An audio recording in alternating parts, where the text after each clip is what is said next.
Hello. So now we are going to start the new part of this series is system development life cycle, that is also been called as SDLC.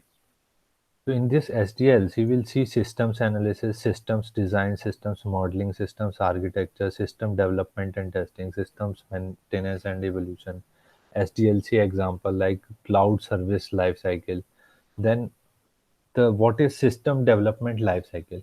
In systems engineering, the SDLC basically deals with the many phases. The SDLC have many phases. What are these phases? The phases are like conceptions, like designing process. What are the concepts? What are the design that we can produce?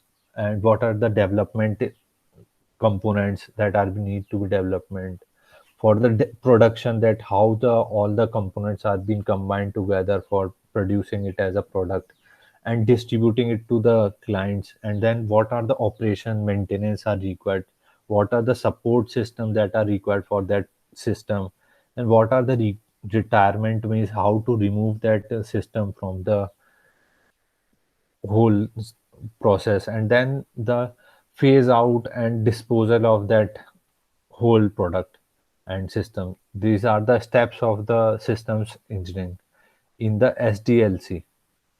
So SDLC basically deals with the processes of planning, creation, testing, and development and deployment. Then system engineer and system developer do what they do, the defining some of the working phases like plan, build, design, test, and delivery. So the same thing, that the processes and all these execution of working phases, all these things are the same way you can argument. Then what are the phases specifically if we want to see it in the detail, like preliminary analysis, that in the abstract form, that what are the proposed alternative for that solution, that how the cost and benefits could be taken, what are the economical advantages, then submitting the preliminaries plan and recommendations. Thereafter system analysis, like systems definitions, what are the definitions and operations that are intended from the that application. Then system design, that how the system should be designed as a feature and operation should be done, what are the layout of that system, what are the business rules. Then process diagrams are being drawn, like sequence diagram, activity diagram, use case diagram. Then what are the pseudo codes, prototype of that system design. Then what are the documentation that are required. Then you go for the development, and that development depends on system to system, that it actually want to go and study what the system engineering and experts are required for the development. Then in that, experts actually go for the integration as well, that various components are being developed and then these are being integrated and they brought together for a special kind of structured product. Then these products are being undergone some testing and environmental setup behaviors for finding out whether there are some error bugs or some interoperability issues. Then whether that system is being acceptable or not acceptable, installable, how to install it, how to deploy it. So all these things are being done for various type of stages, whether that system product should be behave particularly properly or not. Then the maintenance phase, that whether that maintenance stage, whether that system should be evaluated, how to measure that, what are the metrics, then whether that is obsolete or not obsolete, whether that changes are required at the initial level or not. Then what are the evaluation, that maintenance stage, post implementation. Then what are the evaluation that are required for the from the entire processes and business requirement objectives, what are the objectives, fault tolerance, functional requirement. Then disposal means destruction of that, discontinuing that system information and making transition to the new system. Then first part we are starting with systems analysis. What it does in the systems analysis, there are various processes for identifying goals and what are the purpose of that system, and doing the efficient creation and operation of that system. So efficiency during the whole system life cycle is being analyzed in the starting, then breaking down of the system into multiple components, and what how these components are being interacting. So all these things are being done by the system analyst for doing the system analysis. Then what are the related requirement, that are requirement analysis and operational research that are required, market research. Then how this all this system analysis would actually help a decision maker to identify best action or decisions. Then it also helps to produce and manage data models and databases that are required. Then this system analysis helps to do the feasibility analysis, that whether that project is economically supportable, socially and technological well or not, feasible for an organization or not. What are the facts and finding measured, and metrics are there for asserting some of the requirement with the systems end user. Then how the end user would like to be operated for that system. Then the phases are like scope definition, like problem analysis. So scope definition basically means what are the objectives and the requirement that we had already seen in the earlier part, that what are the project requirement, stakeholders, how to define those stakeholders. So this is scope requirement, means overall part of systems requirement engine. Then problem analysis, that you have to do understanding what are the problem with that system, why that system is needed. Then what are the solution that could be meet out by that systems for those problems. Then what are the requirements and the requirement analysis, that determining what are the conditions that are need to be met out. Then logical design, that the relationship between various objects and components together. Then decision should be made out, what are the final decisions and what are the actions required. Then the system analysis would need all these professionals like system analyst, m- business analyst are there, manufacturing engineers are there, system architects are there. These persons are actually do the system analysis part. Enterprise architects are there, software architects are there. There are various kind of architects and analysts are there, and engineers are there who do the system analysis phase. And this system analysis actually helps the developer to carry out some of the quantitative assessment, like measurement of metrics, whether that system is working properly or not, whether that system was efficiently updated or not, how to generate system data efficiently. So it system analysis actually helps the system developer as well. Then during the engineering, so assessment process, like the metrics are there, various time technical choices are need to be made, how to make those choices and decisions. So these are being determined based upon the some systems requirement, and these systems requirement, all these things are requiring some system analysis, that the analysis are required. Then system analysis basically provides you rigorous approach for taking the decision, so that the decision should particularly be correct.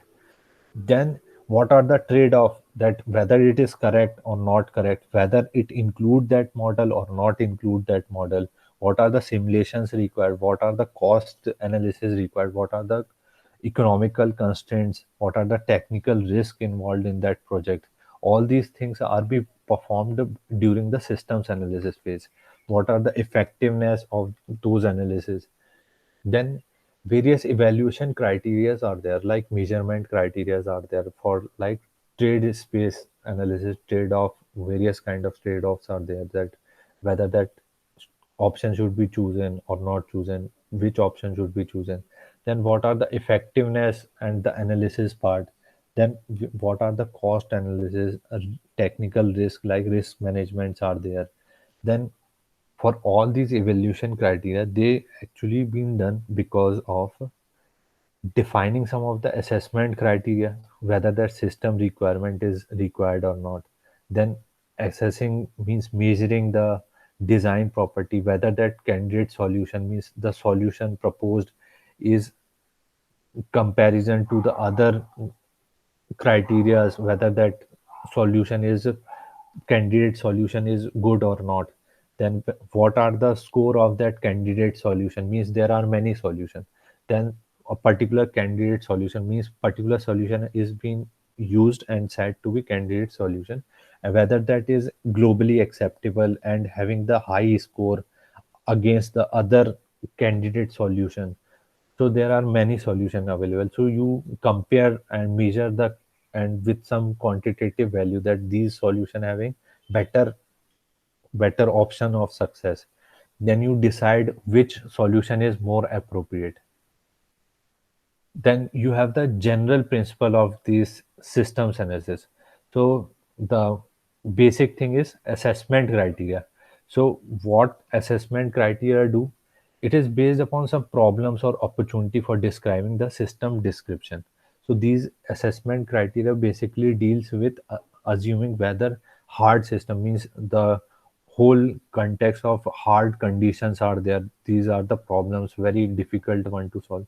So all these criteria are being mentioned. Then soft system means these problems are could be solved and these are need to be described. And then the criteria for considering that how the system behavior and the property should work for the complete solution.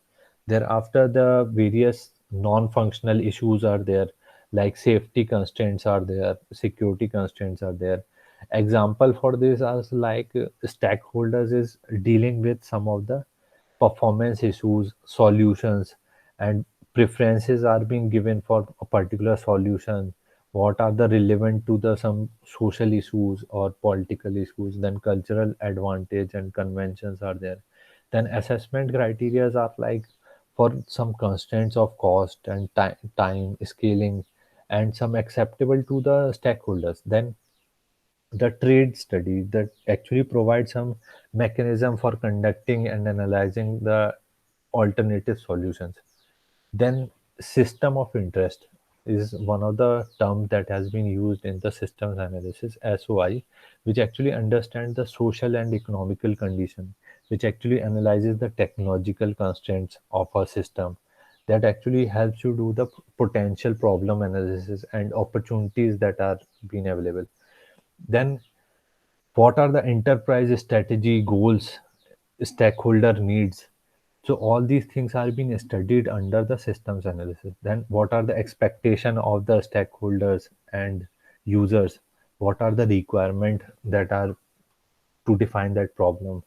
Then what are the opportunities or viewpoint or business or enterprise decision makers that are being needed for taking certain actions for particular user who acquired that system and who are the customer of that system. So all these stakeholders are being kept in a particular importance, so they are the belonging to the system of interest, they actually create interestingness to the system.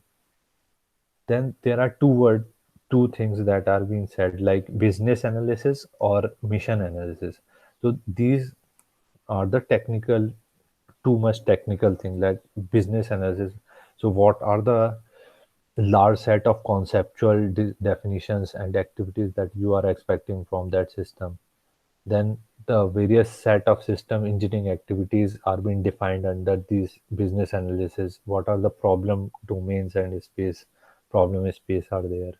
Then you have the various needs of that business and enterprise for particular stakeholders, and that are need to be closely examined.